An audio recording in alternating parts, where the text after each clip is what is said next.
वालेकुम नाजरीन, मैं हूं नवीद मुग़ल और आप देख रहे हैं Naveed Mughal YouTube channel. Video start करने से पहले सबसे गुजारिश है कि सब इस वीडियो को लाइक करें, इस चैनल को सब्सक्राइब करें और बेल आइकन पर क्लिक करें ताकि हर आने वाली नई मालूमात आप तक पहुंच सके। आज का हमारा मौजू है आज़ादी के लिए तड़प। कायद-ए-आज़म की जो आज़ादी के लिए तड़प थी उसके बारे में आपको कुछ नुकात बताएंगे। कायद-ए-आज़म की ज़ाती ज़िंदगी का एक नहायत दिलचस्प वाक़या इनके दौर लाहौर में पेश आया। 3 मार्च 1941 का ज़िक्र है। कायद-ए-आज़म ऑस्ट्रेलिया मस्जिद नज़द रेलवे स्टेशन नमाज असर अदा करने के लिए गए। मस्जिद नमाजियों से खचाखच बड़ी थी। मिर्ज़ा अब्दुल अल हमीद तकरीर कर रहे थे। कायद-ए-आज़म अचकन और चूड़ीदार पजामे में मलबूस थे।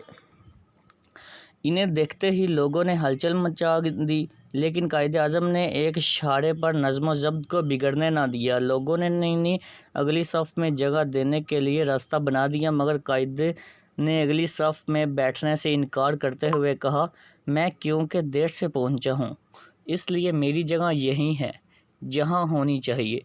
कायद ने पिछली सफ़ में ही बैठकर नमाज अदा की। नमाज के बाद हर शख्स की ख्वाहिश थी कि वो कायद के जूते उठाने की सआदत हासिल करे।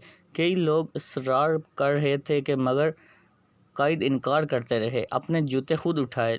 कुछ लोगों ने इनसे जूते लेने चाहे तो उन्होंने जूतों पर गिरफ्त मजबूत कर दी और लोगों के दरमियान नंगे पांव चलते रहे और किसी शख्स को अपने जूते उठाने की ज़हमत ना दी। इस वाक़े से अंदाज़ा होता है कि कायद अपनी पोजीशन की बुनियाद पर मराआत लेना किस कदर नापसंद करते थे।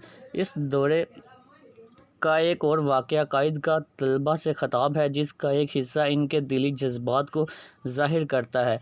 1941 के मार्च में कायद लाहौर आए तो मुस्लिम स्टूडेंट फेडरेशन की मजलिस आमला के इजलास में भी शरीक हुए, जिसका इनकाद नेचुरल होटल के लाउंज में हुआ।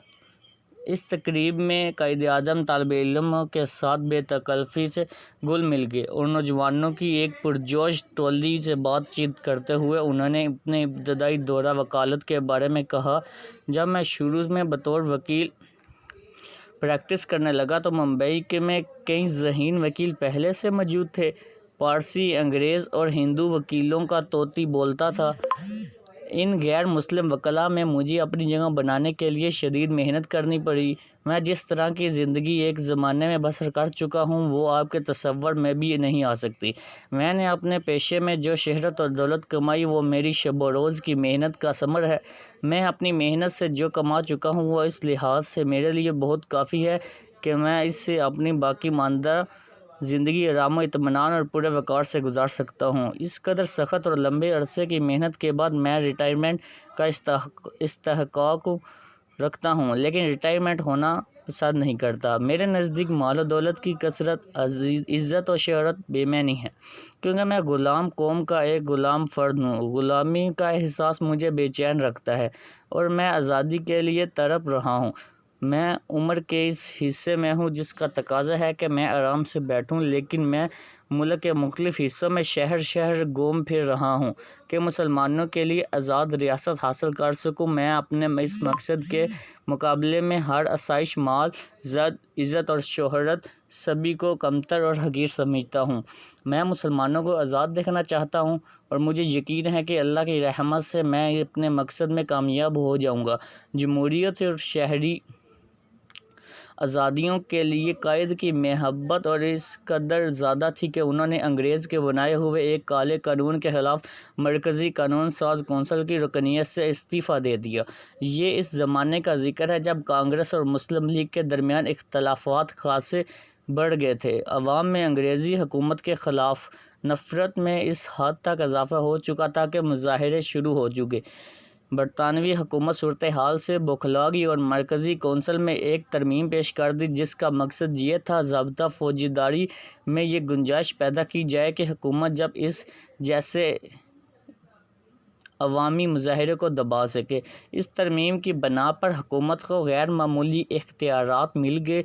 कायद-ए-आज़म मोहम्मद अली जिन्ना ने जवान दिनों इस मजलिस के रुकन थे। اس ترمیم کی بے حد مزاحمت اور مخالفت کی۔ انہوں نے کہا، میں اس مسودہ قانون پر تشدید اعتراض کرتا ہوں۔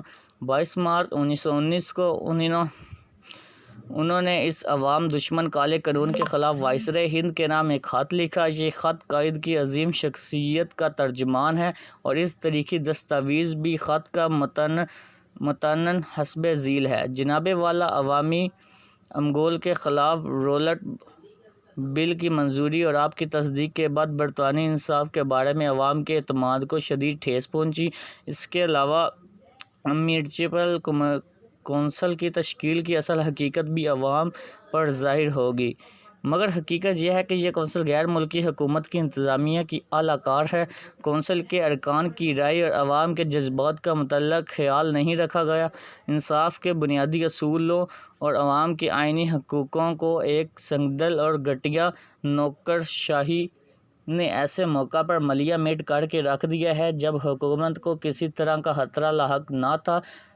یہ نوکرشاہی نہ تو عوام کے سامنے جوابدہ ہے، نہ اسے عوامی جذبات کا احساس ہے۔ اسے مسودہ قانون کی منظوری اور اس قانون کو جس طرح منظور کیا گیا، اس کے خلاف شدید احتجاج کرتے ہوئے میں میونسپل کمیٹی سے استعفیٰ دیتا ہوں۔ میرا خیال یہ ہے کہ موجودہ حالات میں ایسی کونسل میں شمولیت سے میرے ملک کے عوام کو کوئی فائدہ نہیں پہنچ سکتا، اور یہ بات کسی بھی شخص کی عزت نفس کے منافی ہے کہ وہ کسی ایسی حکومت سے تعاون کرے جس نے کونسل کے ایوان، عوامی نمائندوں اور ایوانوں سے باہر ملک کے عوام کی رائے کو سرے سے نظر انداز کر دیا ہے۔ میں سمجھتا ہوں کہ جو حکومت زمانہ امن میں اس قسم کے قانون کی منظوری دیتی ہے، اسے مذہب حکومت قرار نہیں دیا جا سکتا۔ مجھے آج بھی امید ہے کہ وائسرائے ہند برطانوی حکومت کو یہ مشورہ دیں گے کہ وہ اس کالے قانون کی منظوری نہ کریں۔ قائد کے اس استعفے نے ثابت کر دیا کہ وہ اصول پرست اور کھڑے سیاسی رہنما ہیں۔ انہوں نے انگریزوں کی ریاکاری کا برہم کھول دیا۔ البتہ قائد آئینی انسان تھے، اس لیے احتجاج کے لیے بھی آئینی ذرائع اختیار کرتے تھے۔ شکریہ۔